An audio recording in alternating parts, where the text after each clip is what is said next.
news from the last typhoon. Its cost is about 1.5, 1.6 billion damages in agriculture alone. And it's still raining. We were already on for us here in the mountains, no? We had only about 3 to 4% of the city power on the third day. So you can just imagine the cost from as a result of typhoon. Anyway, I hope that you are in better condition. Alright, constant gross margin NRV method. We would allocate the joint cost to joint products in a way that the overall gross margin percentage is identical for the individual products. Much like doon sa unang example natin kanina na pare-pareho yung kanyang percentage. No? However, of course, the method that is used there is different. No? But ganon, yung aim, no? Pare-pareho siya ng gross margin percentage. So, if we use the gross NRV method, obviously, no, ang magiging item that would be up for not naman manipulation, but up for the calculation, you have to be treating your joint cost as a residual amount. Yun lang kasi yung way na pwede mong galawin. Yeah, for you to get a gross margin that is identical for the individual products. And without further ado,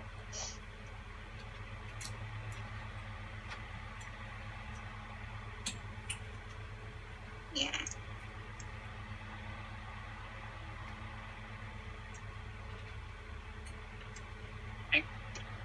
So there, panel A, of course we have to distribute first or allocate first the joint cost using gross margin percentage, and the second step to show the income statement using gross margin percentage and argument. Excuse me. Okay, so for cream and liquid skim, the final sales value at 20,000 gallons at 20,000 gallons at $25,000. $25,000 per gallon and 50,000 gallons times 22 per gallon. The same na yung total, 1,006. 1.6 and 1.6. Okay. And then of course we deduct the joint and separable cost. Yung initial, di ba, the 400,000 or the 110,000 gallons we processed for cream and liquid skim. And then you have the 280,000 separable cost for butter cream, and then 520 for skim, butter cream, and then the other product. So that's for a total of 1.2, a condensed milk.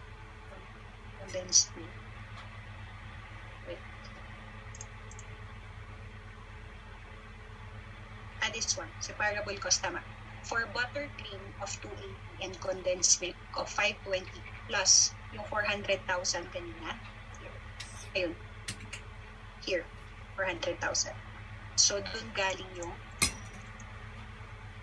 1.2 billion joint and separable costs. Then you are able to determine in line 5 your gross margin of 400,000, your gross margin percentage appropriately 400,000 over 1.6, that's 25%.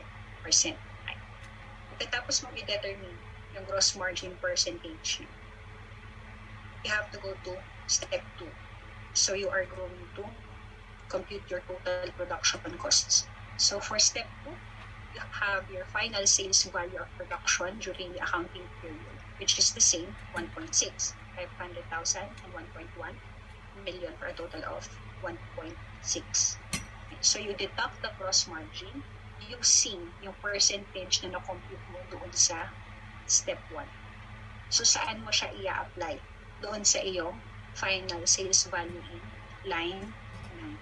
So 25% the gross margin percentage in line 6, 25% multiplied by 500,000 for buttercream, that's 125. Using the same gross margin percentage of 25,000 times 1.1 million for condensed milk, that's 275. So yun yung 400,000. Your total production cost for buttercream now stands at 375, and for condensed milk it was 825,000. Step 3, you have to deduct your separable cost. Yun, naka-identify siya, no? Yung 280 tsaka yung 520. Given siya. 280 and 520 for a total of 800. Even for the previous slides, it was 280 and 500. And therefore, the difference between your total production cost and your separable cost ay yung joint cost to be allocated. Remember, sabi natin, it is when we use the gross margin percentage NRV method, dahil pare-pareho yung gagamitin natin ng gross margin percentage, then the joint cost will be treated as a residual. Kaya makikita mo na ang last na nakuha mo dito, ang last na kinumpit mo is line 14 would be your joint cost, because it is treated as the residual cost kapag itong method na to ang ginamit mo. So that's 95 for buttercream and 305,000 for condensed milk.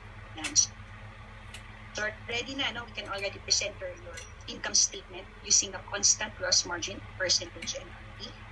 So we are able to sell 12,000 gallons and 45,000 gallons, 25,000 per gallon for buttercream and 22 for condensed milk. So pareho pa rin yung selling price. From panel A, kailangan natin i-identify ang iyong cost of goods sold. So from panel A, you have 95,000. Ito siya, line 14, the joint cost that you have allocated. Tama, di ba? 95,000 for buttercream, 305,000 for condensed. Yun yung iyong 400,000 in line 14. Then you have the separable cost. Given to, wala tayong kinumpute dito, 280,000 and 520. Then you, for a total of, so your production cost in line 21, 375,000 for buttercream and 825,000 for condensed milk. Deduct your ending inventory. Ang natira for buttercream was 8,000 gallons at 18.75 per gallon. And then 5,000 gallons ending inventory for condensed milk at 16.5 per gallon. Doon sa baba, on line 28, it's going to show you how the cost for gallon, production cost per gallon for that was used for the ending inventory was computed. So makikita mo dito sa line 28, total production cost of buttercream, which was 375,000 divided by yung 20,000 gallons divided by 20,000 gallons na sold. So that would give you 18.75. So ganun din na dun sa condensed milk. For the production cost of 825,000 divided by unit sales of 50,000, not unit sales, 50,000 gallons. So that's 16.5 per gallon. So syempre yung production cost na yun ang i-apply mo sa ending inventory mo. Tama, no? So 8,000 gallons at 18.75 per gallon, that's 150,000 per buttercream. For condensed milk, that's 16.50 per gallon at 5,000 gallons of ending inventory. So that's 82,500. So itong ending inventory is going to reduce your production cost. So for you to be able to get your cost of goods sold. Cost of goods sold under buttercream in line 24 is 225 and it is 742,500 for buttercream. Finally, we are able to determine our gross margin. So 75,000 and 247,500 respectively. Gross margin percentage, ayan na siya. 75,000 gross margin over the revenue of 300,000, and for condensed milk it was 247,500 divided by 990,000, so that's 25%, and overall yung total mo din, it's 322,500 gross margin divided by your total revenues of 1,290, that's 25. So, yun, no? Constant gross margin percentage. Kailangan mo munang ma-compute or ma-determine yung gross margin percentage. No, madali siyang gawin dun sa total kasi wala kang kasi it's lengthy already. If they're going to give additional information, or if they make the problem more complex for you to compute the gross margin initially, medyo it's gonna take more time. So, yun. So, you're going to consistently use the 25% gross margin percentage. Kaya siya constant gross margin percentage for NRD. And when we use this method, we treat your joint costs as residual costs. And thus our computation in step 3. Nahuli siya residual. And so, in line 26, we are consistent with the application of this method. And so, we are still at 25% gross margin percentage for both buttercream, condensed, and total. So, pinuprove natin, proving that whatever method dapat nililit ka niya dun sa tamang set. You just have to follow yung kanyang process. Physical measure method, sabit natin, you allocate the joint cost based on weight, volume, or other physical measure at split off.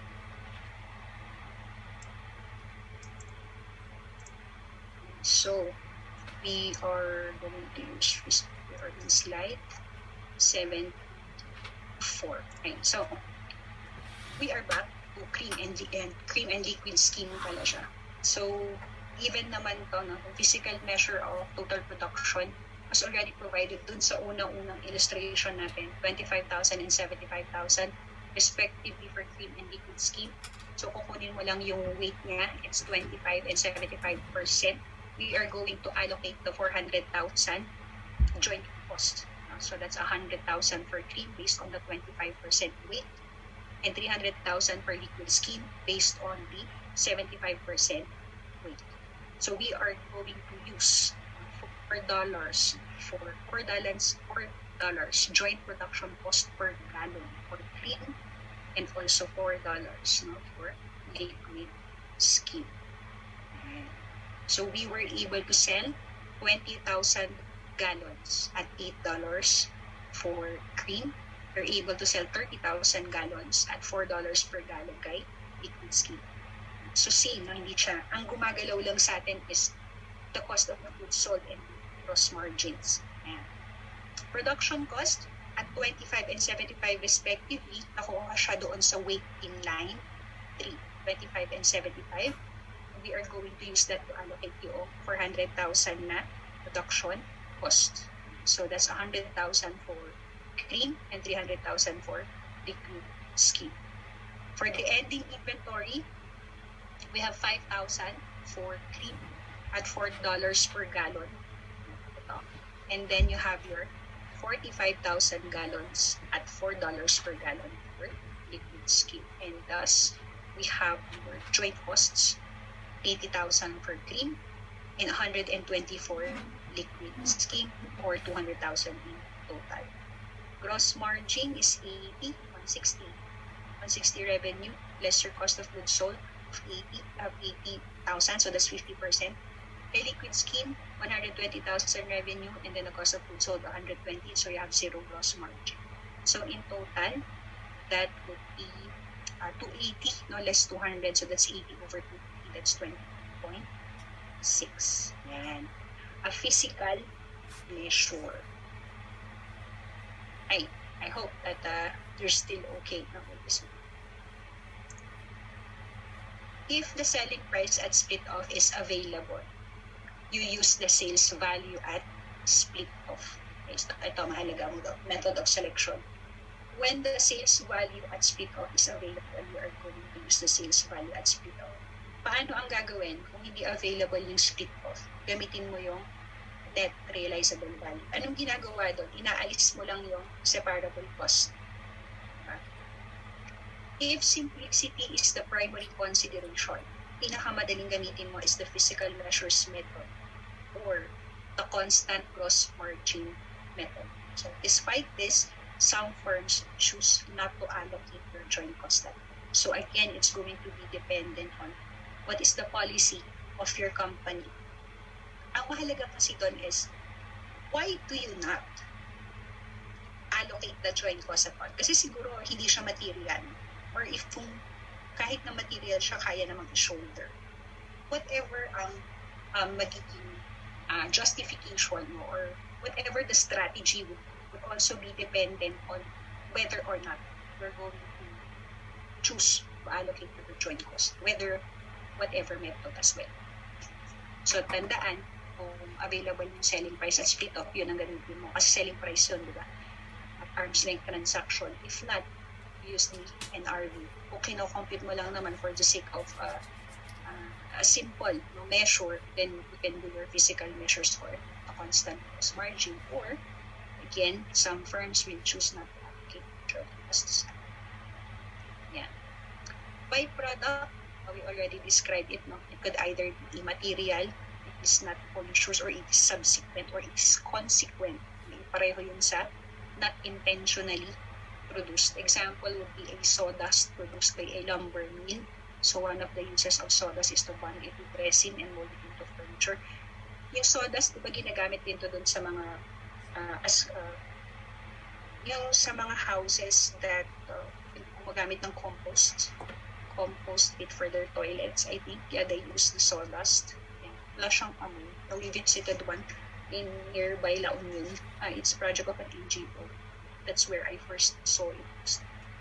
So companies that manufacture those products buy the sawdust from the lumber mill so that the lumber mill can make a little money from its waste product. So sabi nga natin, ang ginagamit na material ng byproduct is either scrap from the mill or it's a waste of the mill.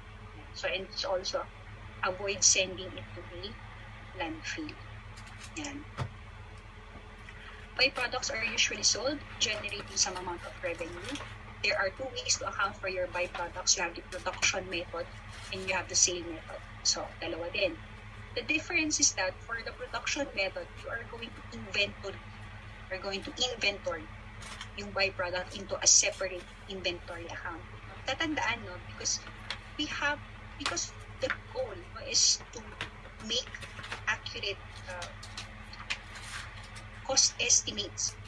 It is necessary for us to separate those items that we can. Kaya nga tayo minsan galit tayo sa miscellaneous. There's a proper cost classification for each of your costs. Hindi siya pwedeng miscellaneous. Kaya minsan, di ba, nagiging issue yung malaking value na nakikita natin sa mga items that are put into accounts na catch all. Ay, medyo hindi maganda yung dating nun. So, this is the same for costing of your byproducts. We have to separate them. These costs that are separable and costs that are most definitely can determine as separate from the main para makuha natin yung kanyang estimated net realizable value. So, the inventory costs allocated to the main product are reduced by the amount that is allocated to the byproduct. Of course, there is a proportionate share yung byproduct.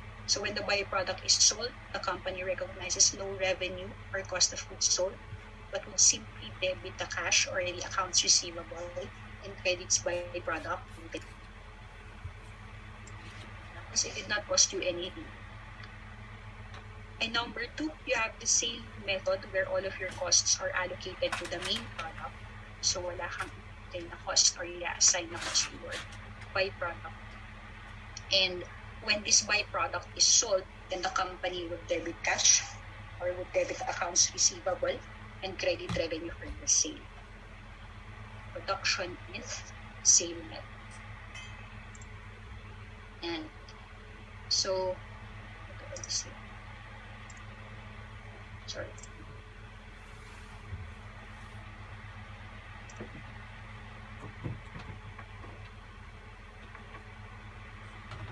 Joint costs. So the example naman for your joint costs would have to be timber. Yeah. And then you're going to process it further into fine grade lumber or wood chips after split out. So let's look at the given 250,000 joint cost for the timber. Fine grade lumber, so you're going to produce 50,000 board feet. And for wood chips, that would be 4,000. Tandaan natin given na yan. Production and sales method. The same. For the revenue, the main product is fine grade lumber, 40,000 board feet at $6 per board feet. So that's 240 for both the production and sales method. Diba dun sa production method, sabi natin, yung byproduct, ini-inventory yung kanyang cost. So, byproduct ng wood chips, 1,200 cubic feet at $1 per cubic feet. So, lalabas ang value nito doon sa ating sales method. We do not recognize any revenue for the byproduct under the production method. Total revenue for production method was 240. And then the sales method, it was 241,200. And total manufacturing cost, 250,000, both for the production and the sales method. You deduct the byproduct revenue. So under the production method, it was 4,000 cubic feet at $1 per cubic feet. So that's 4,000. None under the sales method. Net manufacturing cost, 246,000. Sayang, wala na yung lines. 246,000. And under sales revenue, sales method, it was 250,000. We have to deduct the main product inventory. If you look at the lower portion of this slide, it tells you that for you to get the cost of the main product inventory under production method, so that's 10,000 divided by 50 multiplied by the manufacturing cost of 246,000. So that's 449,200. Okay. And then we do the same for the sales method. So this time, that's 10,000 divided by 50,000 times the total. So yun yung kanyang difference. Under the production method, you apply the rate to the net manufacturing cost. However, for the sales method, you apply the proportion to total manufacturing cost. In this instance, it was 250. So 49,200 for production, and that's 50,000 for the sales method. So finally, for your cost of goods sold, this is simply the difference between your total revenues of 240 and cost of goods sold. This is the net manufacturing cost less your main product inventory, and do the same for the sales method. It's 250 less your main product inventory of 50, and cost of goods sold is 200. Gross margin, 240 less 196,800 to give you 42,200. For the sales method, again 241,200 total revenues reduced by the cost of goods sold of 200,000. So gross margin percentage, 18% for production, and for the sales method, it is 17.8%. So any questions nila sa inyo dito? What is the inventoriable cost at the end of the period for the main product and the byproduct? So for the main product, which is the fine grade lumber, it was 49,200. And then for the byproduct, main product under the sales method, it was at 50,000. For the byproduct, 2,800 cubic feet at $1 per cubic feet. So this stands at 2,800. Yan. Okay. We go to process costing. Medyo may overload ng konti, no? Medyo may... But I'm sure na napagtatagpi-tagpi naman mga concepts. One is used for the other. So, yeah. So, when we talk about process costing, usually this is used by your manufacturing companies that would tend to mass produce. So there's a large volume that is involved here. It's a large production volume of similar products or units of output. So karaniwan na gumagamit ng process costing would be industries that are in oil refining, or they could be in food production, they could glass or cement, ganun, paint, chemical processing. So when your businesses or when your companies use process costing, they would determine yung cost ng item by tracking the cost of each stage of the production process. And then, pag na-track na nila yung cost as at each stage of the production process, they are going to divide this total cost by the number of output or the units produced. So, your companies can calculate itong mga cost na ito using several different methods. So, it could either be the weighted average costing through standard costing and first in, first out cost. And so, again, sabi niya, when the company produces a product in assembly line type of structure, within each department, the company must allocate the cost of that department to the units produced. Ito yung may EUP. Again, you have to remember that this is a mathematical allocation in each of the departments. In each of the costs of the department are allocated to the units that were produced. Yan. Tingnan natin, no? Types of cost, again, you have your direct materials and your conversion cost. Merong na-i-add dito. Ito yung transferred into. Kasi nga, kapag process costing, sabi niya, assembly line. So, may dadaanan siyang iba pang department. Halimbawa, if in the process of refining the oil, I'm pretty sure that it's not a single section or single department that process, the entire thing. And so, you have your direct materials, you have your conversion cost. Again, yung conversion mo ay direct labor and manufacturing overhead. There is another source of cost that must be included in the costing process, and these are the costs that are already in the products.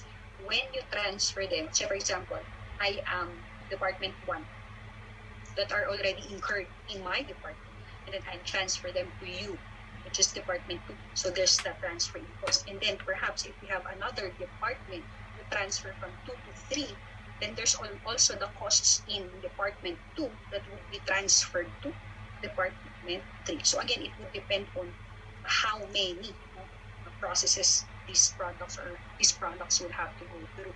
So that's also one of the dependencies noong ating transferred into costs. Yan.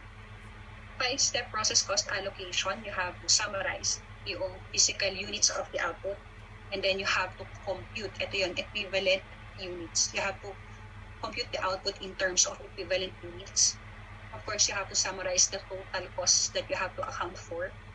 You can compute yung cost per equivalent unit. Kaya mahalaga, mauna muna mo-compute yung EUP kasi may kasamang cost dun sa baba after. So, next, you can assign the total cost to units completed and to the units ending work in process kasi dinivide yung costs dun sa mabibenta mo, sa na-complete mo, at saka yung maiiwan sa iyong inventory. Equivalent units of production, a derived amount of output units that takes the quantity of each input in units completed and in unfinished units of work in process. So, you convert the quantity of input into the amount of completed outputs in units that could be produced with that quantity of input. So if you remember the manner on how we compute for the equivalent units of production, they are calculated separately for each input. But direct materials and another table for your conversion cost. And then, marirecall nyo to because there's a percentage of completion. So when calculating the equivalent units in step 2, you focus on the quantities and you would disregard the dollar amounts until after you have computed the equivalent units. Yeah. So you look at it like this, no? So the equivalent units of production are the product of the number of partially completed. Kasi meron tayong, say for example, you transferred in 1,000 units as to the physical direct materials, no? 60% of it is already input into the materials in Department 1, and then the other 40% will be completed in Department 2. Or for the conversion for the conversion of the materials, you're going to input 100% of, say for example, overhead, or gagamit ka ng overhead mo at 80% of completion. Okay? So, which is why equivalent units are the product of the number of partially completed units and the percentage completion of those units. These partially completed units complicate the determination of the department's output for a given period and the unit cost that should be assigned to the output. Wag lang tayong ma-confuse dun sa percentages. 2 half-completed products are equivalent to 1 complete product. So, 10,000 units, 70%. So, 10,000 units, 70% complete is equivalent to what? 77,000 units completed. Okay.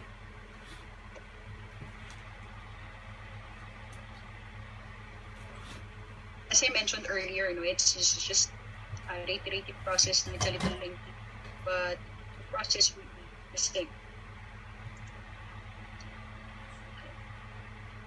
Equivalent units can be calculated in 2 ways, depende dun sa method na gagamitin mo. If it's first in, first out. 5 po, yeah. It's covered in the appendix to this chapter. Right. So we will discuss the weighted average method in the main portion of this chapter.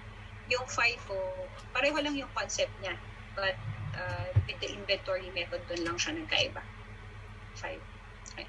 So the focus of this chapter is more on the weighted average. Okay. Under the weighted average method, it makes no distinction between work done in prior or current periods. So it blends together units and costs from prior and current periods. Determines equivalent units of production for a department by adding together the number of units transferred out plus the equivalent units in ending work in process inventory.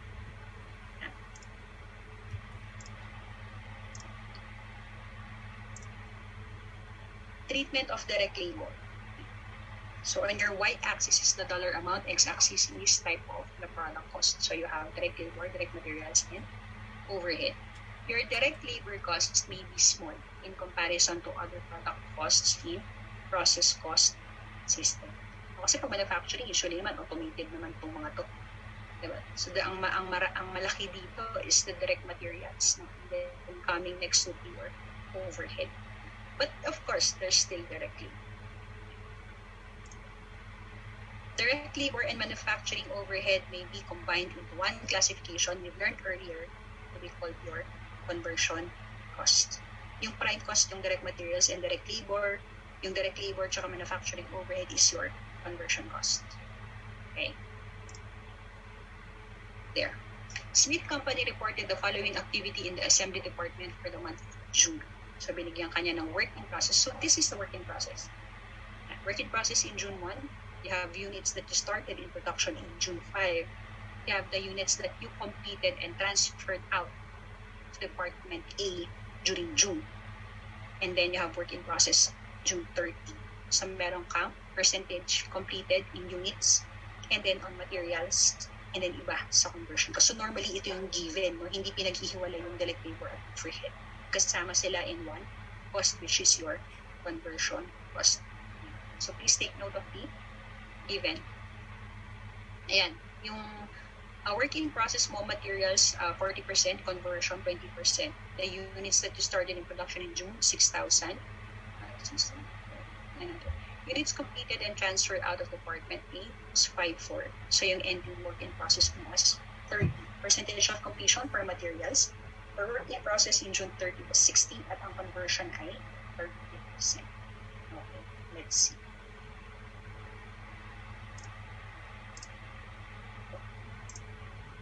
The first step, okay, we have to identify the units completed and transferred out. It is 5,400. If it's completed and transferred out, what's the percentage of completion? Transfer mo siya. Complete na siyang gagamitin ng next department. So, tama lang ba?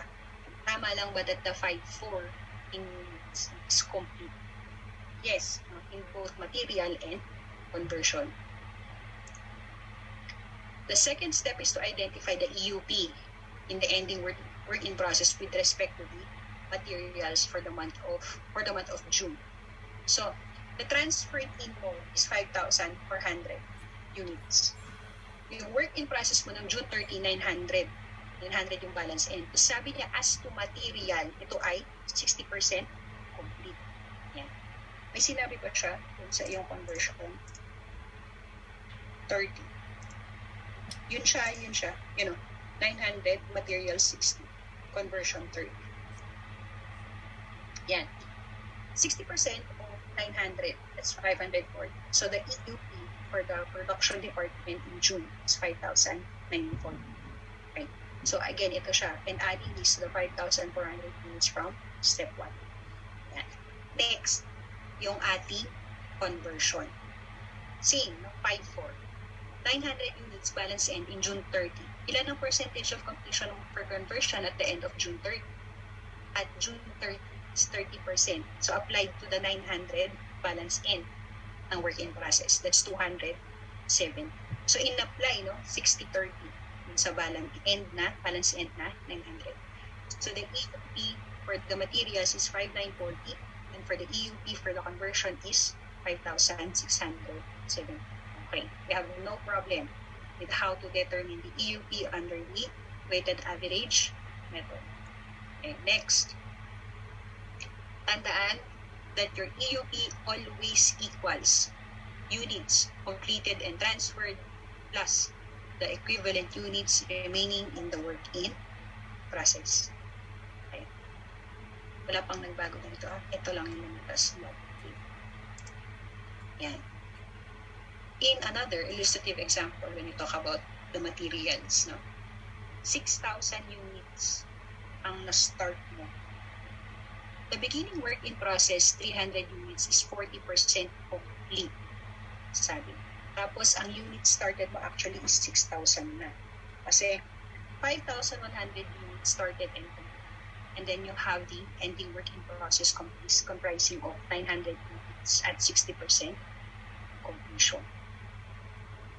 Ito din kasi yung pino-point out ni na 5,940 equivalent units. Ito yung pino-prove natin. So, 5,400 units completed. 5,100 galing dun sa started and completed plus 300 galing dun sa beginning working process. Ito yung 5,400. And then you have your equivalent units coming from the ending work in process of 900 na 60% complete yung 5,400. So that's 5,950 equivalent units of production. Good. Next, yung conversion. Diba pareho naman The beginning work in process in terms of the conversion ay 20% complete. Sabi niya dun sa ating given kanina, in ending work in process na 900 as to conversion, ang kanyang completion ay 30%. Constant or the same, not constant. The same yung 5,100 given to na unit started and completed. Units started, 6,000 units.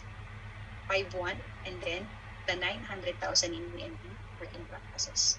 Kunin natin yung equivalent units in production. Diba ganun din, summarize kasi yung table natin. So 5,400 units completed, 300 coming from the beginning work in process as to conversion, and 5,100 units started and completed. So 100% yung 5,100. Okay, 5,400. And then at the end, for the ending work in process, that's 900 units, 30% complete as to conversion cost, that's 270. Tama, 5,670 equivalent units of production. Okay. Paano siya gamitin? Yan. Beginning work in process inventory, 300 units. For the materials, it is 40% complete. For the conversion, it is 20% complete. Given. Production started during June, 6,000. Production completed during June, 5,400. You also have the costs added to production in June. Material cost of 115,621 and the conversion cost of 81,130. And then remember that the NP, work in process inventory, kanina, yung basis ng ating materials and conversion ng 60% and 30% respectively ay 900 units. Okay. So, for the formula of computing the cost per equivalent unit, the cost of beginning work in process inventory plus yung cost na dinagdag mo during the period divided by EUP. So, in this instance, no, yun yung ating 5,940 and your 5,670. Okay. Cost per equivalent unit, cost of beginning work in process plus the cost that you added during the period divided by EUP. Okay. So, this one is the given for the cost and equivalent unit information. So, the cost that you have to account for work in process in June 1, this is 10,039. Diba? Ito yung ating this one. 40% complete as to work in process beginning inventory and 20% complete in the as to conversion. So that's 3,920. Ayun siya, no? 6,119 and 3,920. And then the cost that you added during this period, 119,751. So that's 118,621, still the same. 118,621 cost of production added in June as to material cost, and the 81,130 as to conversion cost. And then you apply the EUP of 5,940 for materials, and for the conversion cost, it was 5,607. Okay. Pa. There. Ito yung binigay niyang formula kanina for the cost per equivalent unit. So for the cost of equivalent unit, that's 124,740 for materials total cost divided by the EUP of 5,940. Kaya mo nakuha yung 21,000. For the conversion, total cost of 85,050 divided by your EUP of 5,670 equivalent to cost per equivalent unit of 15. So magkano ngayon ang cost per equivalent unit mo? That's 21 for the materials and 15 for conversion for a total of 36. And okay.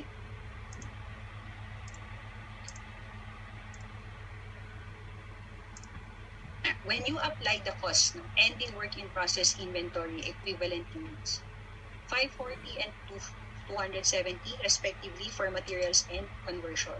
In the previous slide, we were able to compute for the cost per equivalent unit, it is $21 per unit for materials and 15. So magkano ngayon yung cost ng ending work in process mo? So that's just 540 by 21, so that's 11,340. And then for wait. Excuse me.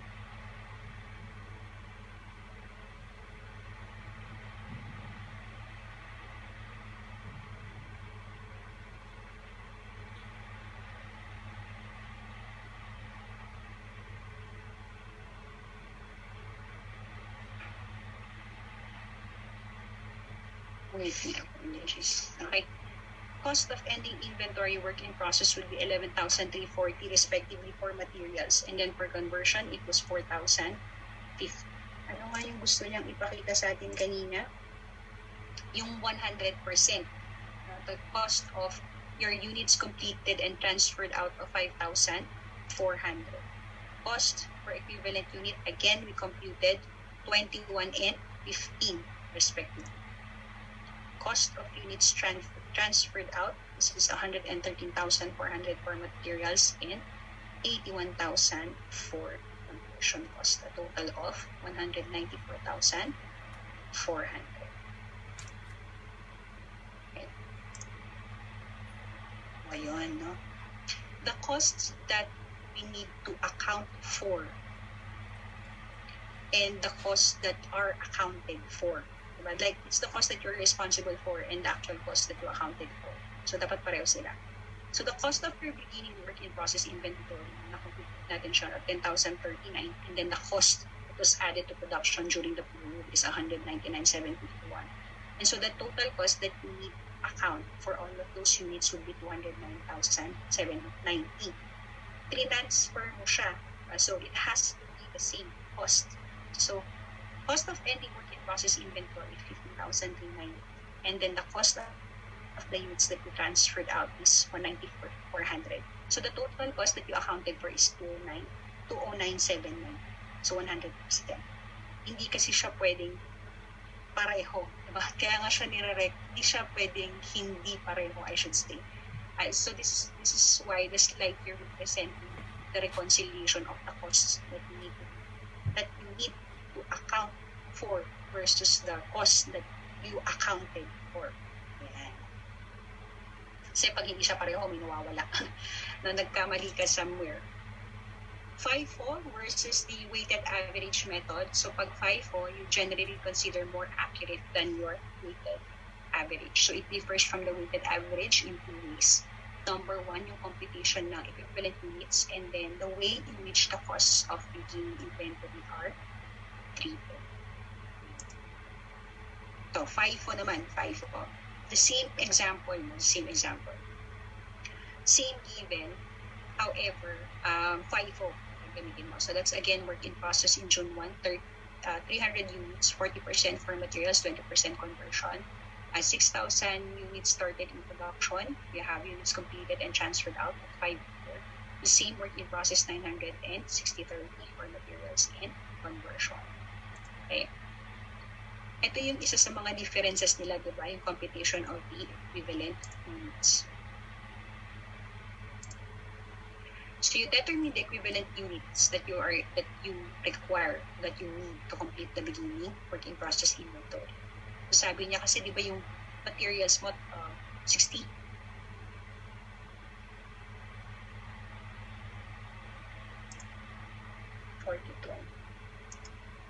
40 and 20. So meron ka pang dapat idagdag sa kanya na 60% and 80%, di ba? Sabi niya kasi needed to complete. So if you've already provided the 40% initially and the 20% initially for materials conversion respectively, ang kailangan mo na lang idagdag this period is 60-40. Okay. Good. So units started and completed during June does not change. It's 5,100. Okay. And the work in process, 900 units. So yung 60-30, diba? Kasi ito idadagdag mo talaga siya this period. So based on 900 units, that's 60 and 30 respectively. Balikan natin. Ito, 60-30. However, for the work in process na materials, diba? This is the 60 and the 80 is what you are going to add. What is needed. Yan ang isa sa kanyang differences.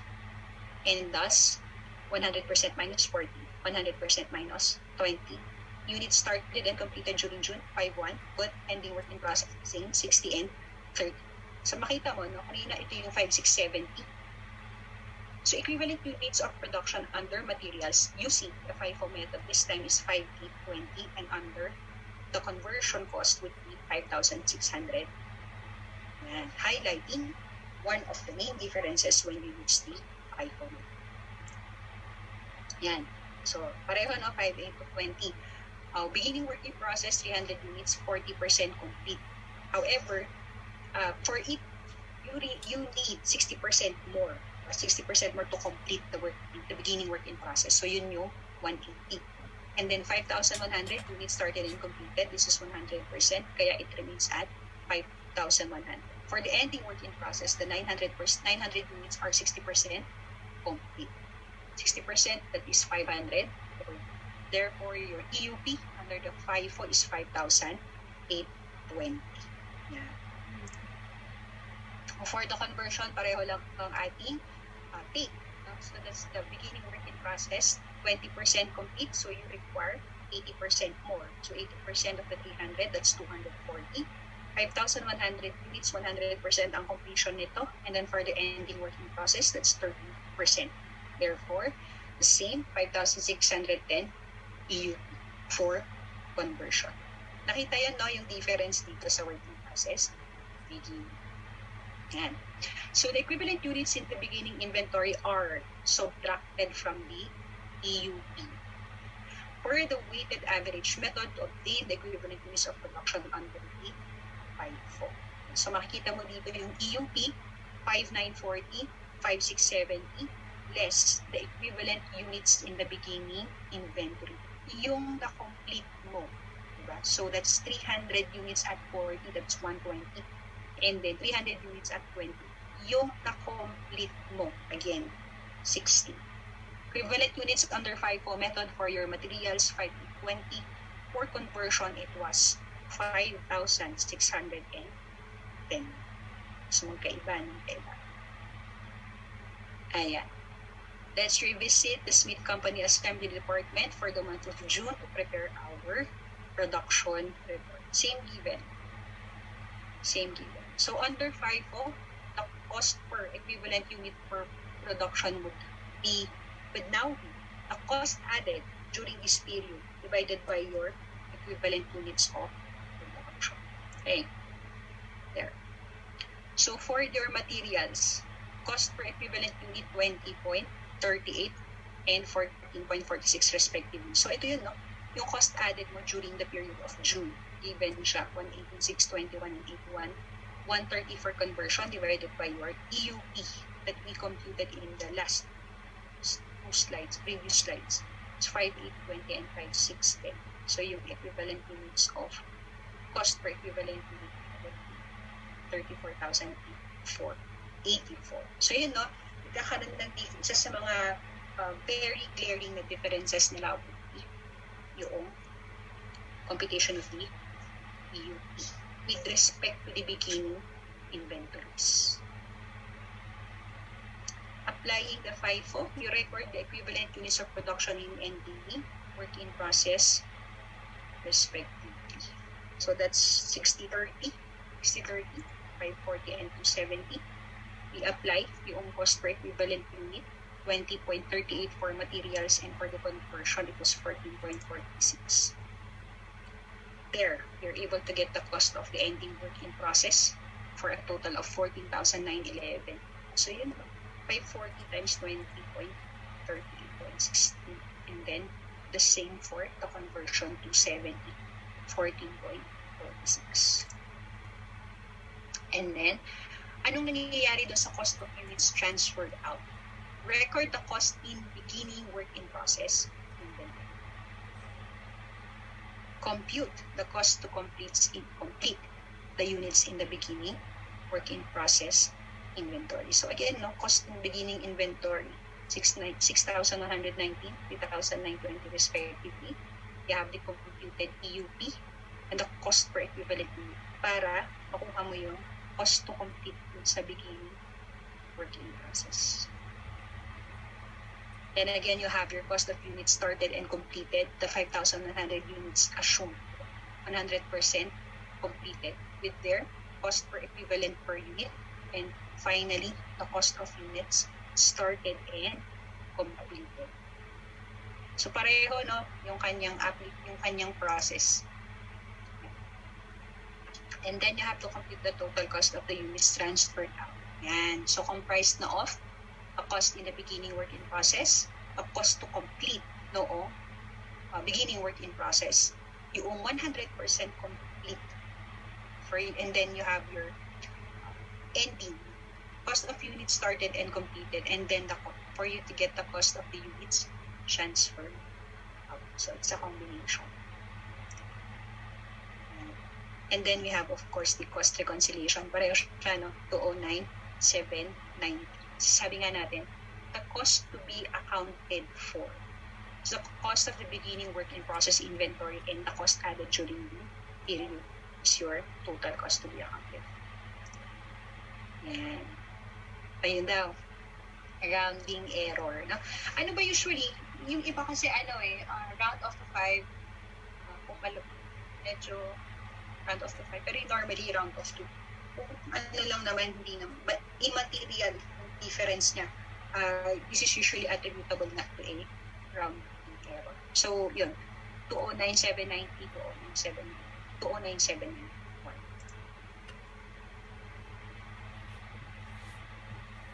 Ito, what happens to spoilage in process cost? So what do we do with spoilage? Ang sinasabi natin, when you have spoilage, yung effect niya, hindi mo kasi siya pwedeng i-transfer to the next department. But the spoiled units are included in the calculation of your EUP and the cost per EUP. You assign the cost of the spoiled units based on the number of EUP that were in the spoiled units. So sabi dito, the way the costs allocated to the spoiled units will be treated depends upon the type of spoilage for the particular units that were spoiled. Because you have to determine whether the spoilage is normal or abnormal. So kailangan mo munang i-determine kung anong type siya na spoilage.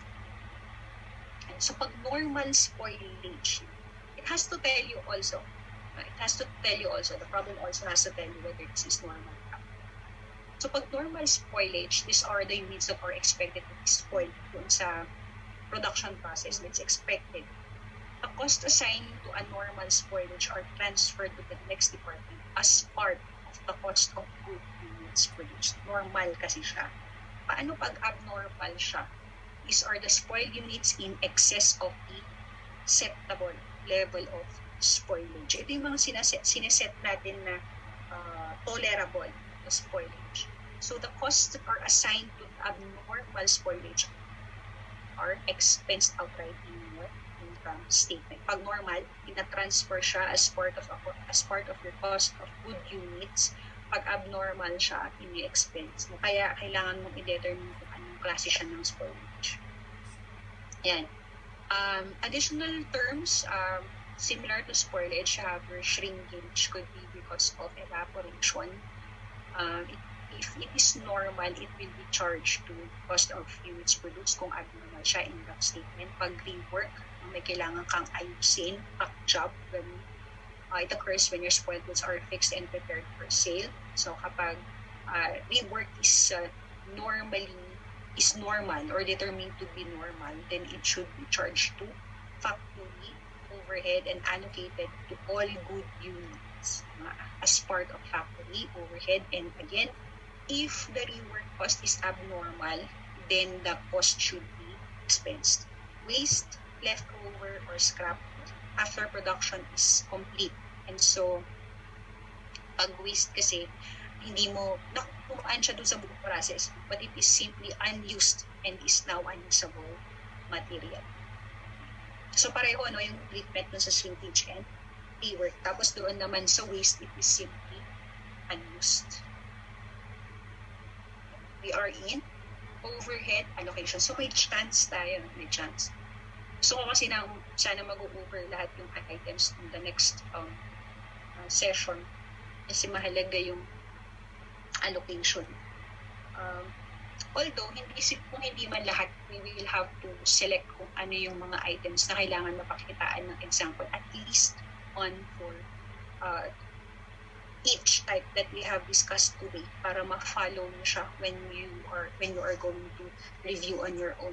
So, when it comes to overhead, there are two broad classifications. You have your manufacturing and non-manufacturing overhead. So pag sinabi mong manufacturing, required ito. It is essential for the production of the goods or the services that you are producing.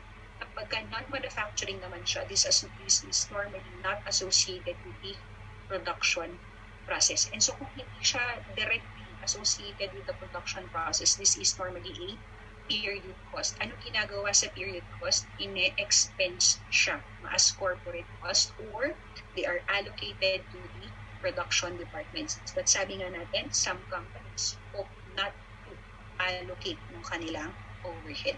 And yung overhead natin, ina-allocate siya depende sa ating priorities, strategies sa industry. So this would refer to a discussion we've had in the earlier slides into overhead allocation. Yeah. Because there is no direct connection between the production of a unit and the incurrence of these costs, the manufacturing overhead cost company must be allocated to the units that are produced. Yeah. No matter what method is being used to the allocation, you must remember that we are simply taking all of your overhead costs and then dividing them doon sa units of production during that period. Ito naman ang pinaka-point niya. accuracy kasi yung why we have to select an allocation method. But essentially, yung lahat ng overhead cost natin, gusto kasi natin i-account natin siya kasi kumbaga may ambag siya sa ating buong production. Kaya dapat yung cost ay i-allocate mo sa buong production. Ayan. Pardon the terms. No? Ayan. Manufacturing overhead allocation. So categories of costs. You have indirect materials. These are not identifiable with a specific product or job. Like your cleaning supplies, disposable goods, indirect labor, like sweldo ng ating supervisor, plant superintendent, janitorial services, legal department. General manufacturing overhead would include your rent, utilities, electricity, utilities. Overheads could either be fixed, variable, or fixed. Please remember the type of cost, yung fixed overhead, yung kanyang ang characteristic in total and per unit. Traditional allocation method, minsan gumagamit sila ng plant-wide overhead rates. Yeah. Sometimes they use measures based on drivers na mention natin po kanina or activity basis for their allocation. So, at the start of the period, the company would usually already identify yung allocation rate or if not, yung allocation basis na gagamitin. Merong plant-wide, meron based on drivers. So, that we already discussed in the slide. So, in selecting the allocation basis for managers, this is very crucial because we want to account for the cost. We want to maximize our profitability. We want to get yung profits, and we have to maximize the resources that are available to us. And so the selection of an allocation basis is crucial. It's essential to any manager or to any decision-making body.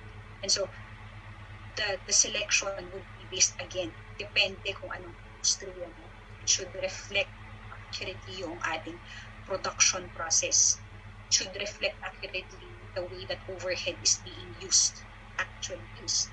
So, ibig sabihin, kung sinasabi dito sa bullet 1, if your company is automated, so mas magandang basis mo yung machine hours rather than direct labor.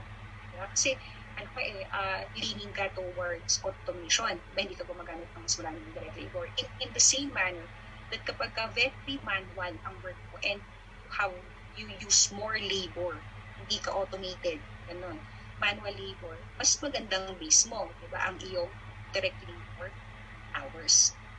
So, if the different products produced vary significantly in the number of components that go into them, then the number of components may be the best base. So, kapag ka-activity-based siya, meron tayong ina-identify na cost pools. Diba? Ano yung activity, ano yung driver. So, in this instance, kaya niya na-mention yung cost pools. Right? Usually, a company will divide their overhead into groups or pools and have a different basis for each pool. But under the traditional method, yung plant-wide overhead, there's only one allocation base for each pool. Baka lang naman tanungin kayo kung ano yung plant-wide. So it's a single rate for the entire across all departments. So tandaan, depende yun dun sa priorities sa industry. Predetermined rate, this is predetermined by its term. So it's an estimated rate that needs to be used during the period. So it would assist yung management or the company to know how much it would cost them to produce their product. Usually itong mga predetermined rates na ito are being set para ma-identify mo na rin kung ano yung reasonable or yung pinakamalapit na accurate o pinakamalapit or accurate na price. So though this is only an estimate, if their allocation is done reasonably, the estimate is very close to the actual costs, which is what we want better, because we want to add shareholder value and we do that by making profit.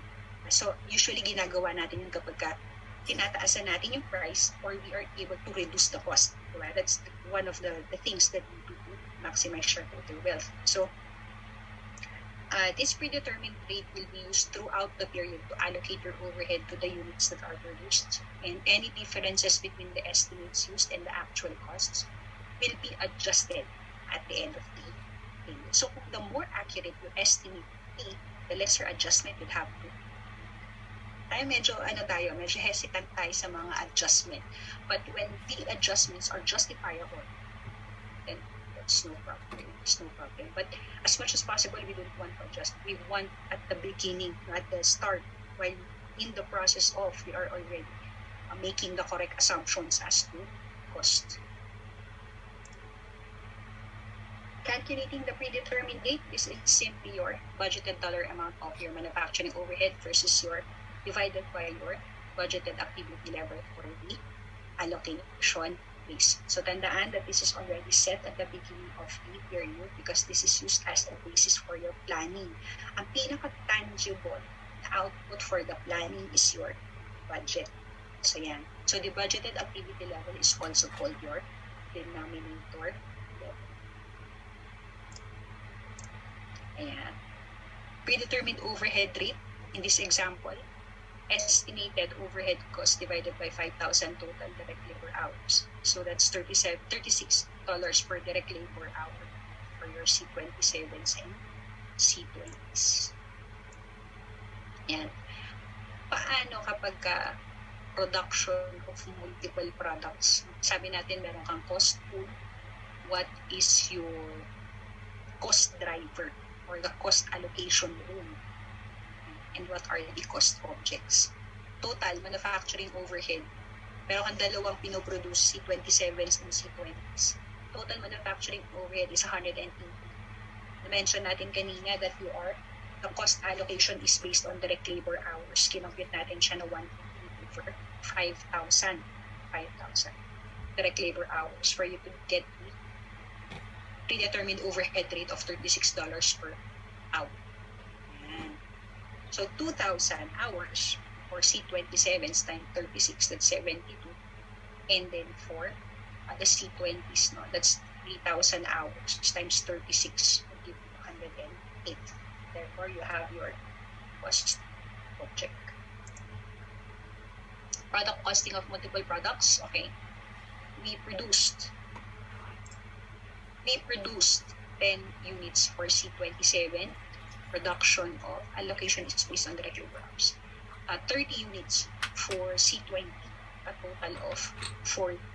So direct labor hours given also, 2,000, 3,000 for total of 5,000. So direct materials, 40 given siya, 40, 36 for a total of 76. Direct labor, 72, 78, and 150. The manufacturing overhead based on the predetermined overhead rate in the earlier slide, $36 per direct labor hour, diba? At for 2,000 hours for C27, 72, and then 3,000 for C20. Tama.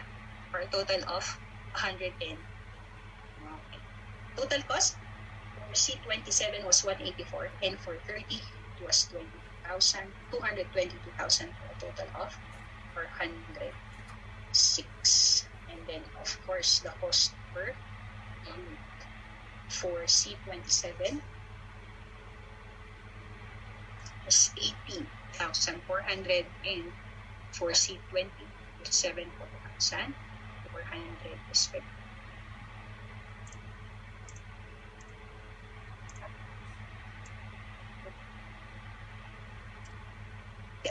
The choice of allocation base is somewhat arbitrary based on direct labor hours. What will be the result if management chooses direct labor cost as the allocation base? Then the rate becomes 120. Why? Because it's now based on 150. So that's 180 for $150,000. Your rate becomes 120%. Right. This time, the allocation base is based on direct labor dollars. Kanina direct labor hours. Ngayon, it's direct labor dollars. Given the same. So, di ba sabi niya 120 na siya. Kung ang gagamitin mo is direct labor in dollars, then your rate would now be 120%. And thus, when you apply it for C27, the manufacturing overhead for C27 is now 86,400. For C20, it's 92,600. Total cost, 198,400, 207,600 for C20. And then the cost per unit, of course, would also vary by 1940 and 6,920 respectively for both products. So, napapalit kasi ito, the allocation base. Either in units, either in dollars. Again, depende doon sa iyong strategy. We can use 2 or more allocation bases to allocate your manufacturing overhead to products. And cost pool, you have your cost allocation rule again. Because this is simply used to show you paano yung kanyang pag-distribute. And then you have your cost objects. So we are going to distribute the overhead.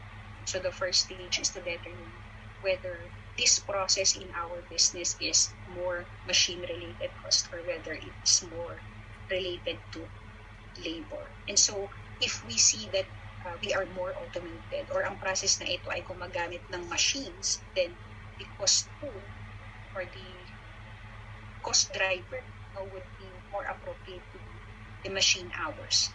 If it's more related to the direct labor or manual labor, then dapat appropriate lang ang gamitin ng driver, which is evident in the second stage na for labor hours or direct labor cost. So the cost objects still would be C27s and C20. So may portion. Kaya niya sinabi na you can use 2 or more allocation bases to allocate your manufacturing overhead to products. And so you have 180. When it's labor related, the cost would be $108,000 for labor, and then for machine related, it's 72. Again, ang cost rule natin, if it's labor related, it's direct labor cost. If it's machine, of course, it's the machine hours. Burden rate, $72,000 divided by the 4,000 machine hours that is required of you. Kaya siya naging $18 per hour, per machine hour. $108,000 manufacturing overhead divided by 150,000 labor cost, that's 72%.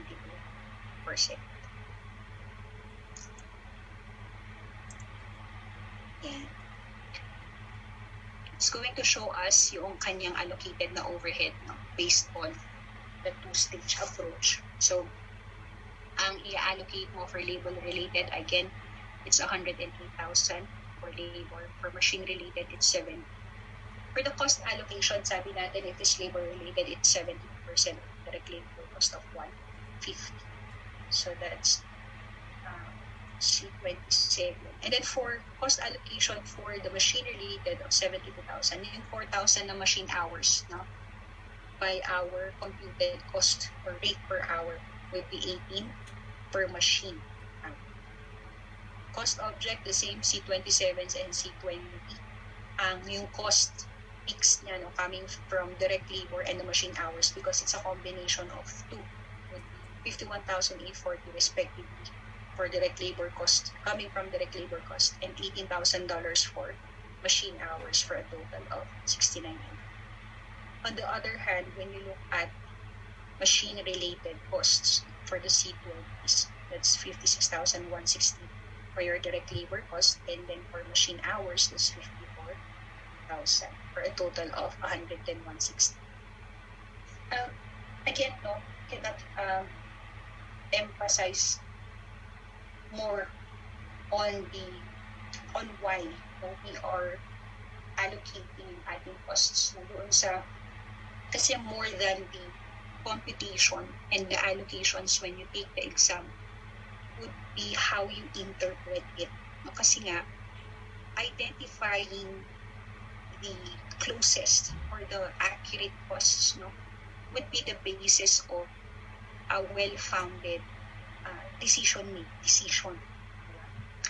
Because the decision, if the decision is based on information that is very rough, ang tendency kasi nun, there's more for flaw. There's more room for sana pala, diba? Sana pala, there's more room for opportunity cost or opportunities that are lost because of inaccurate estimates. Pinakamahalaga talaga siya doon sa ating decision making more than yung ating computation.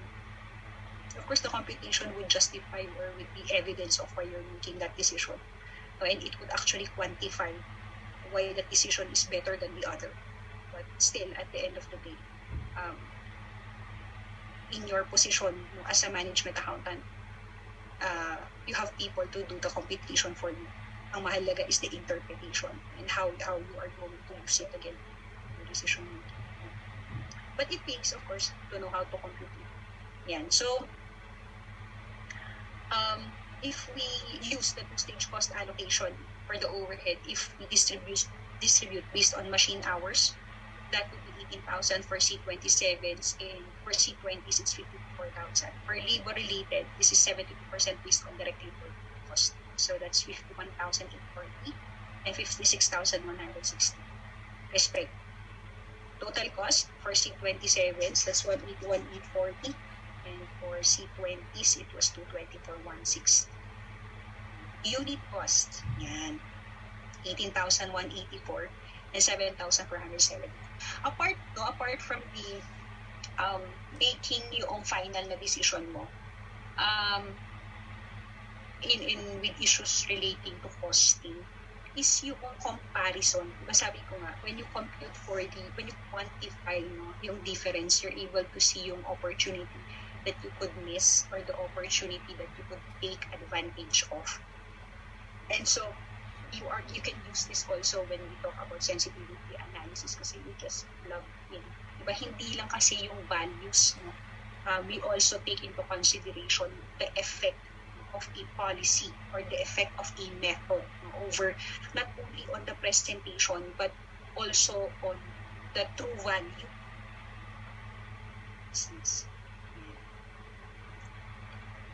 Determining the level of activity we use is more difficult than the estimated cost. The company must carefully determine the estimated level of activity. Again, we're using this on estimates, no, and the probabilities. So, if you look at the environment, there's so many things that would affect your production.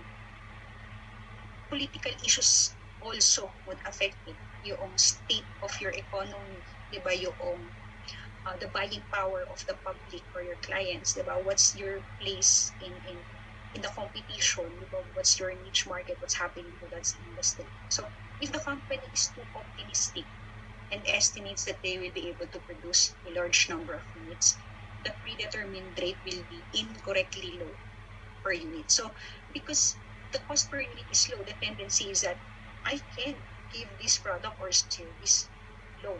So you are undervaluing, mali yung pag-value ng iyong expenses mo or yung cost mo attributable to the product. And so again, it's going to affect how much you're supposed to offer the product or service. If the company, on the other hand, is too pessimistic and they estimate that they will produce a small number of units, then it's the same. The predetermined rate will be incorrectly high per unit, and then the price will be too high because you're actually covering for a cost that is high, na hindi naman pala dapat high.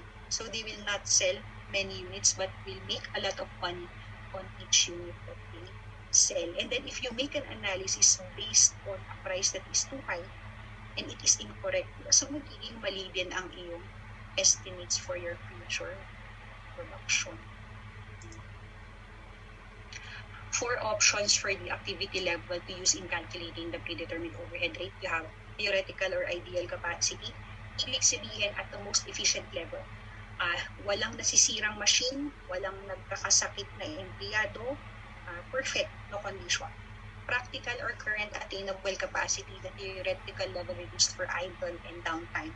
So the practical or currently attainable is one that is reasonable. So may spoilage, may rework, your people go on vacation, or may issues with, you expect that there are issues with your machine, for example, you allow for maintenance, expected actual capacity or master budget capacity, the level actually expected. during the next budget period, which is normally based on actual demand. Pag normal capacity siya, dito tayo gumagamit ng trend, the average level that we achieve over the last 2 or 3 years, whether whatever the season, whether it's peak season, whether it's slack season, because it's an average. Ayan. So theoretical or ideal, perfect conditions yan. Practical are expected actual capacity, and then you have normal capacity. So magkakaiba din yun. So when you encounter problems, it's also important that they tell you it's based, kasi magkakaiba ang treatment niya, di ba? If it's theoretical, if it's using practical capacity, it's expected output or normal capacity. Sometimes, you know that they're going to give you expected or normal capacity, but they're going to ask you to compute based on theoretical capacity and depende. So, nagiging din kasi yun, basis sometimes the difference between the theoretical and the normal capacity would sometimes be a basis for, is there leg room? Is there room for you to make mistakes? Like, anong tawag doon? You have excess capacity or not. Say, for example, if you're going to accept a special order. Yeah. So that would make a difference if they tell you that you compute based on theoretical capacity or normal capacity. So, maraming considerations. But it's pretty straightforward for your multiple choice questions for the purpose of taking the CMA exams.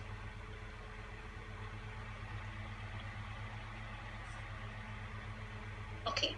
At the end of the accounting period, the variances that result from the differences between the actual overhead incurred and the overhead applied must be resolved as part of the closing activities. So, yung variance mo, it's standard versus the actual. Ang ginagawa sa kanya, there's 3 ways. You can prorate it among the work ending work in process, the ending finished goods, or the cost of goods sold for the period. Pangalawa, you could either close the entire thing to your cost of goods sold, and less commonly, all amounts restated using actual cost allocation rates rather than the budgeted cost application rates. But of course, yung third bullet, magagawa mo lang to pagtapos na yung taon, where you have actually determined yung actual na cost at saka yung actual na application rate. Normally, it's the first 2 bullets, prorated siya sa ending work in process and finished goods, and the cost of goods sold, or 100% charged to cost of goods sold. If 100% of the variances are closed out to the cost of goods sold, the use of the master budget capacity or the normal capacity will lead to the highest net income of these choices. If the variances are prorated between the 3 items, your finished goods work in process and cost of goods sold, or the third bullet, if the amounts are restated using your actual rates, the choice of the denominator level for allocating the manufacturing cost during the period will have no effect on the end of period financial statements. So, kung prorated siya, may effect. Mag-offset kasi yun. Pag 100% close mo siya sa cost of goods sold, pinakamataas ang net income mo pag ginamit mo yung master budget capacity or normal capacity. Once the predetermined rate has been calculated, the process of allocating the overhead to different rates is relatively simple using auxiliary. Yeah, this is done by multiplying the predetermined rate by a given number of units allocation basis. There are 3 different ways of determining how many units of the allocation were used. So you have 3 different costing systems. Standard costing, normal, and your actual costing system. Ito yung system sa sinasabi niya doon sa previous slide. Apologies. Yan. Standard costing system, if it's standard, then of course, yung overhead rate mo is based on the standard number, based on should be allocate, based on the should be used cost in producing 1 unit of the product. If it's normal, the overhead rate is multiplied by the actual number of the allocation base na ginamit in producing 1 unit of the product. So pag standard costing, yung standard number based on the should. Pag normal or extended normal, yung actual number of allocation days na ginamit in the production of 1 unit. If it's the actual costing system, you're already actually using the real rate. So wala ka nang ginagamit dito na predetermined overhead rate kasi nga ginagamit mo is the already the actual rate. So pwede kayong tanongin dito siguro by definition. But sa computation, sasabihin naman niya sa gagamitin ng system. Again, hindi siya pwedeng silent. Sasabihin. For cost systems, the actual cost systems. So you have the AP, actual price times the actual quantity. The A would stand for actual, the P is price, and Q for quantity. And for those who have forgotten, not familiar with the mnemonic, actual price times actual quantity, what's the actual siya? So wala ka ng predetermined overhead rate for both for the three items, your materials, labor, and overhead. So for the normal cost system, actual price and actual quantity for materials and labor, and then use the standard price times the actual quantity overhead. Extended normal cost system or flexible system or flexible budget, you apply the standard price. Look at the difference in 2 and 3. No? You apply the standard price with the actual quantity of the materials, labor, and overhead. Pag standard cost system, standard naman siya, price and quantity for your materials, labor, and overhead. Yan. So madali yung actual and standard. Ang medyo tricky for you to remember must be the normal cost system and the extended. But for the normal, yung actual price and quantity used siya for labor and material. Tapos yung standard price, i-apply mo sa actual quantity for the overhead. Extended normal cost, you apply the standard price and actual quantity for the labor, materials, and overhead. Yeah. When monies are actually spent for the overhead, your journal entry is a debit to the factory overhead control account and a credit to cash or accounts payable.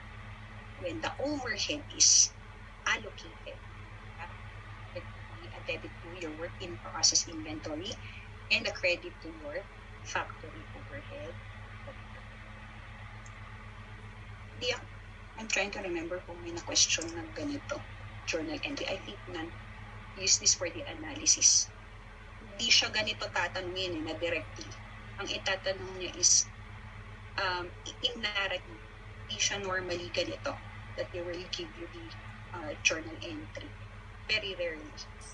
Yan. Ito pala yung isa kanina na iniisip ko. Over-application or under-application of overhead. So the factory overhead control account. So this is the variance na between your actual and your standard. The factory overhead control account has actual amounts going into the debits and the budgeted amounts coming out and then applied into your production. So the difference between the two is an over or under application. So take note, debit ending balance in the factory overhead control account means that the overhead was under applied. Credits were less than the debits. Pag sinabi mo kasing under applied, yung inestimate ay mas malaki kesa doon sa iyong na-use actually noong iyong production period. And it's the other way around for the over-applied. The ending balance in your factory overhead control account means that the overhead was over siya doon sa iyong pre-project. Ibig sabihin the credits were greater than the debits. Yan. Over and applied overhead, this is the difference between the amount of overhead applied and the actual cost versus standard or outlets. Same is to over and under application. Actual overhead incurred less your factory overhead applied during the period. Pag mas malaki yung actual, it's an under application. Pag mas maliit naman yung actual, it's an over application. If it is immaterial o treatment ng over and under application, you have to determine if it's material or immaterial. If it's immaterial, you can charge the cost of goods sold. If it is material, pwede mo siyang i-distribute sa work in process, finished goods, and cost of goods sold. Material, allocate mo sa tatlong accounts. Immaterial, charge mo sa cost of goods sold. It's very unlikely that there will be one allocation basis for a company that will accurately reflect how overhead is incurred. But yun ang goal, sana, with using the proper drivers and the cost pools here. So a company will most likely use multiple allocation bases during the course of identifying what their daily costs are. So when there are multiple allocation bases, the process of allocating overhead is exactly the same as we have done, and it will just be done a number of times. Kaya sabi ko nga, this is reiterative, paulit-ulit. Activity-based costing, which we will discuss in the next slide, is an example of the use of multiple allocation bases. Marami siyang cost drivers. ABC, meron kang cost driver. Okay. So, could be moving the goods from one point in the factory to another. Pwedeng machine breaking, the performance of quality inspection, which would have a cost driver of the number of inspections.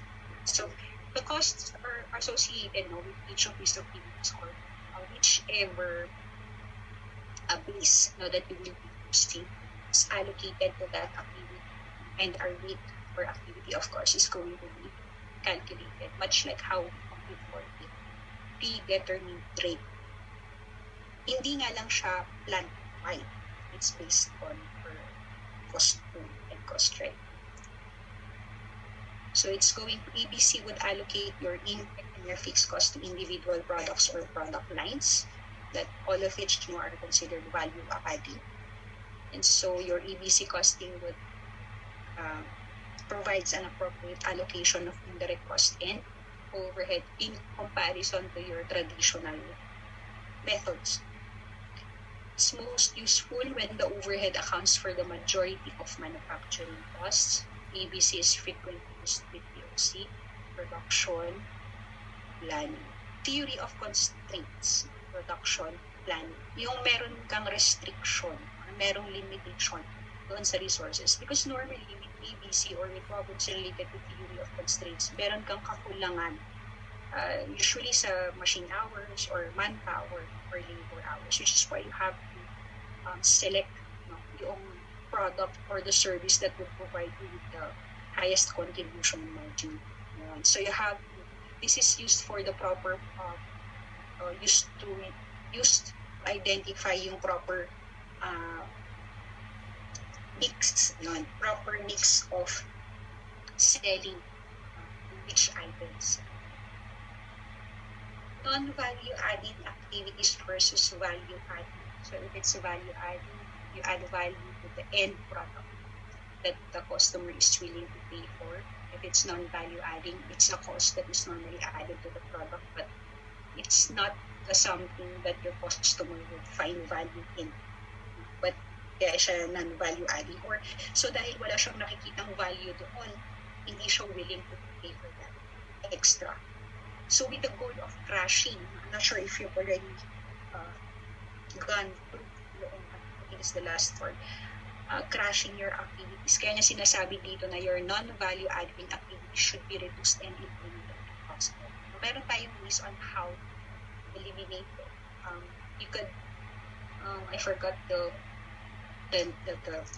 title, but it's crashing the item or that process which is non-value adding hanggang sa ma-eliminate mo lahat ng non-value adding, and it will just leave you those parts of the process that actually adds value to your service or goods.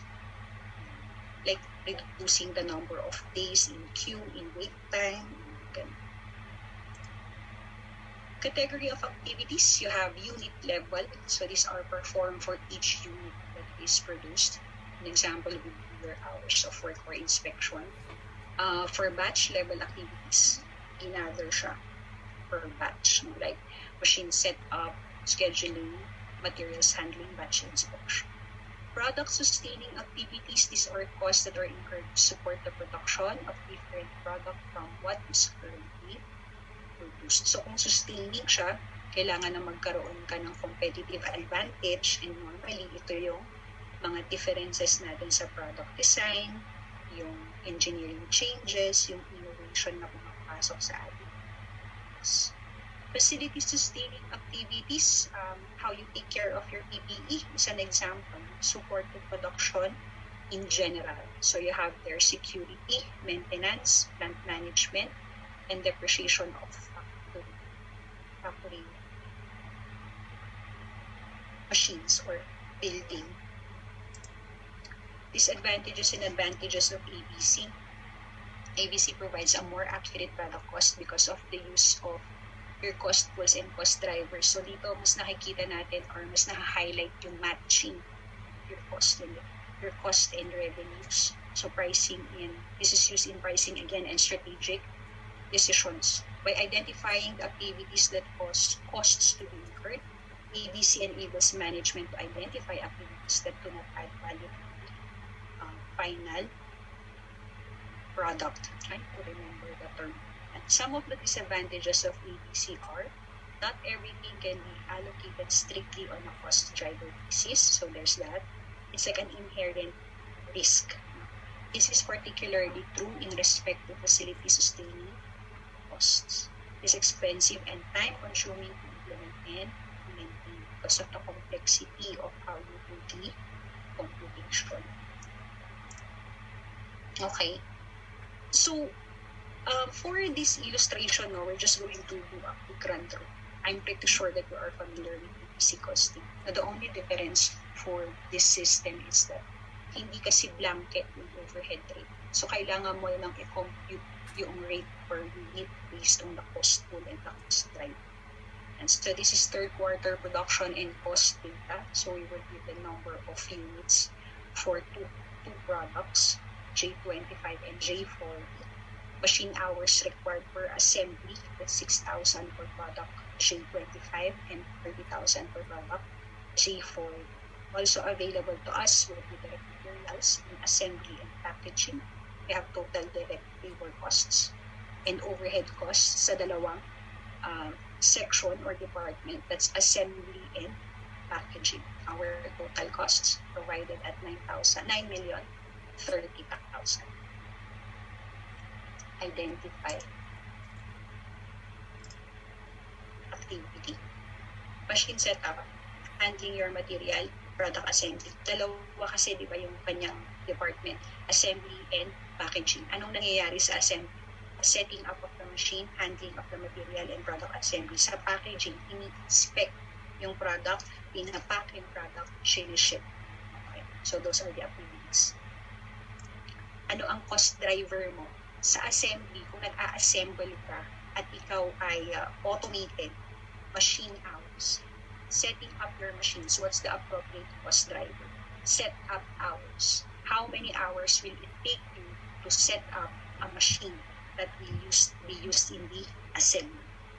Handling materials, your appropriate cost driver would be production runs. So nakalagay dito na yung cost driver volume per activity.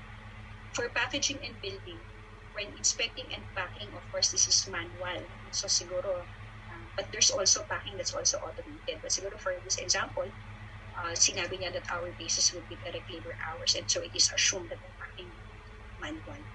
Shipping, basis mo would be the number of shipments. Okay. Given, no? Given. Compute the cost driver rates. So ayan na. For assembling, it was 1,080,000. This is all given. 1,080,000. Cost driver is 36,000 machine hours divided by. So the cost driver rate would be $30 per machine hour. So let's do the same for setting up your machines. The total overhead cost is 396,000.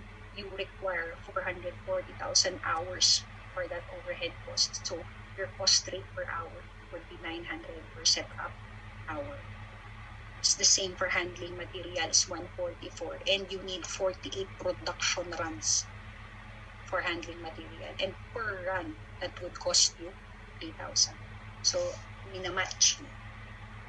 For packaging, you have inspecting and packaging for overhead cost of 440,000, and it requires 82,800 direct labor hours.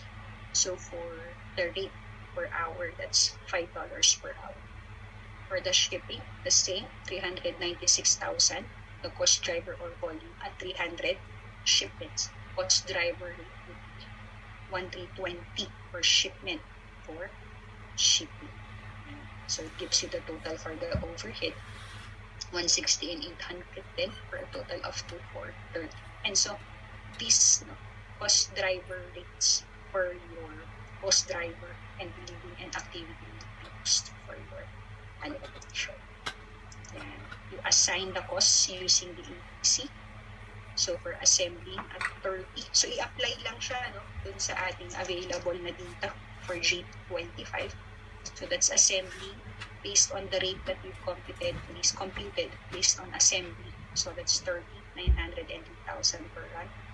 We do the same for packaging inspection. We computed at $5 per direct labor hour and shipping. So when we allocate the total activity-based costing overhead, we find out that for J25, the total overhead to charge to that product is 672,000. And for J40, that's 1,758,000. So again, sa ABC, ito ang mahalaga, cost driver per rate. Then we apply it to the proportionate use of your product. Yan. Manufacturing overhead, same example.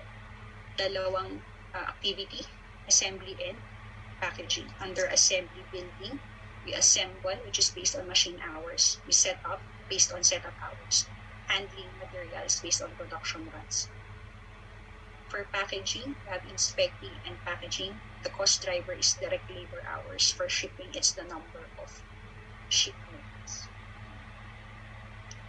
So of course, you have your direct costs that are directly assigned separately for J25 and J40. So essentially, want to make an accurate cost allocation for our products. See the nitty-gritty of ABC. But that's the price to pay for more accurate and better decision making. So there, this is essentially when you apply yung ating cost. This is just a summary and this is one of the given. Total ABC cost, 3,912,000. Of course, it already included yung direct material and assigned directly for these are direct costs that were assigned to J25 and J40. So number of units, 100,000 for J25 and J40 it's 40,000. Unit cost 39.12. And for J40, it's 127.95. So based on the information, ang siguro nilamang is what would be the more appropriate selling price for J25 or J40. Or if you had limited resources, which of the two would you be producing more of and why? So you're going to justify your answer with because the cost of J25 is like this and the cost of J40 is like this. And so this is going to be the basis of your answer. Masaya yung mga essay questions kasi ang dami niyang sanga-sanga. Comparison of your unit cost. Plant-wide, blanket, diba? Department or building rate. So makikita mo yung kanyang differences. This is significant. This is significant yung difference niya. Kasi instead of yung accuracy of the cost estimate that you're able to present is such a heavy factor. It's one of the essentials when you go into decision making. Imagine the difference of 7 pesos when you use department head over plant-wide, and imagine the difference of 9 pesos when you use activity-based costing. So instead na instead that you are able to use the other resources sana for J40 for J25 which obviously cost less to me dahil mali yung naging basis mo for cost allocation, then it's going to cost or the use of the resources otherwise that you would have put into other. Common form of question is to require you to calculate the cost per unit under the traditional method and under the ABC and make a comparison. Yun usually. You need to remember that ABC is exactly the same as the traditional method in the way you calculate the answer. The only difference is that under ABC, you need to do the mathematical process 3 or 4 times instead of 1 because of the presence of multiple cost pools and cost drivers. Key to an ABC problem is to go slowly and carefully and do not rush into the calculations. No? Because if you're unsure about the proper cost driver of an activity, andun ka pa lang sa umpisa, baka magkamali ka na doon sa iyong selection. And then tuloy-tuloy yung mistake. No? So carefully, tread lightly, carefully. Job order costing. Okay. I think that we can continue from this slide, from job order costing into our next meeting right before we go to your multiple choice question. Kindly find the time to sit down and solve your multiple choice questions para pagbalik natin or when we answer your multiple choice questions, you would then verify whether your answers are correct and then you can also clarify kung meron man tayong questions or hesitations or with the suggested answers. I would not like to take any more of your time today. There. Do you have any questions before we end that session? Do you have any questions? Wala? No takers? Okay. I hope no na marami tayong take away today kasi medyo malaki talaga yung ating yung coverage na and quite heavy no ang dating ng info, but I'm sure that this is only a review for you. Yan. If not, or if later on you find that you have queries or any questions you like clarifications, you can raise them later. We can forward it kung hindi talaga ikaw makatulong and we can help you answer them. And if not naman, we can answer them at a later date for our next meeting. Ayan. That's it for today, everybody. Thank you for coming in and my apologies for being late. Yan. Take care and enjoy the rest of the weekend. Good evening, everyone. Thank you, ma'am. Thank you po.